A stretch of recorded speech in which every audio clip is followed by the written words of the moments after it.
Europe 1, 7h25, Thomas Soto.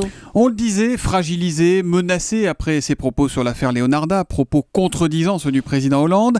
Mais voilà, Caroline Roux, bonjour. Bonjour Thomas. Harlem Désir, le premier secrétaire du PS, a annoncé hier qu'il serait là jusqu'en 2015. Harlem fait de la résistance et vous avez enquêté, Caroline. Oui, il me le dit lui-même. Je suis gonflé à bloc. Le premier secrétaire du PS s'est mis littéralement en mode survie et il organise la riposte.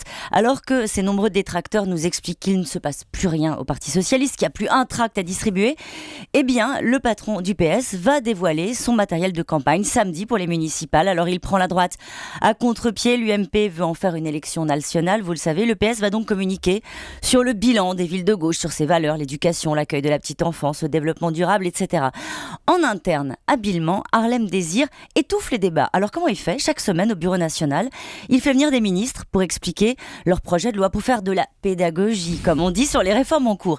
Un cadre de la rue de Solferino conteste la méthode. On est obligé d'écouter le cours magistral pendant 1 heure et il ne reste plus de temps pour les vrais sujets qui crispent les socialistes. C'est pas mal joué, non ? C'est pas mal. C'est un vrai politique. Hein. C'est ça. Et donc pour finir, Harlem Désir n'est pas mécontent de son coup, comme il dit, sur le racisme, mettre tout le Parti Socialiste au garde à vous en mode unité pour défendre les valeurs et la République. C'était une première depuis les législatives. Alors on a compris, Caroline, qu'il faisait tout pour gagner du temps, Harlem Désir, mais peut-on dire pour autant qu'il a vraiment sauvé sa peau ? Alors comme me l'explique un député socialiste, qui n'est pas franchement un ami d'Harlem Désir, il dit, Harlem, qu'il souhaite rester au bout de son mandat, mais en réalité le président de la République nous demande à nous de lui trouver une porte de sortie. Les plus impatients à régler le cas Désir se sont retrouvés confrontés à une difficulté.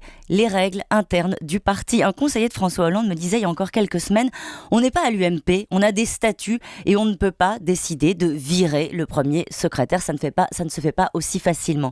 Et Harlem Désir le sait, il paraît même que les élections municipales et européennes ne seront pas si mauvaises et qu'il pourra donc rester jusqu'au bout de son mandat en 2015. Ça, c'est son pari. Alors c'est un peu la méthode de héros appliquée au PS. Finalement, il fait un coup de force pour s'imposer face au président. Et ben vous avez raison, c'est exactement ça. Le sursaut d'orgueil du Premier ministre et d'un autre côté, l'instinct de survie du premier secrétaire. Ils profitent tous les deux de la nécessité, on le sent bien en ce moment, de serrer les rangs dans la tempête. Et ils jouent la montre. Alors ils ont senti le vent du boulet.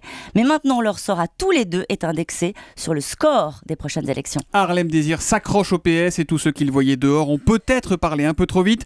En tout cas, lui a repris l'offensive et compte bien garder le parti jusqu'en 2015. L'info politique de Caroline Roux revient demain matin sur Europe 1, 7h25. À demain. À demain, Caroline.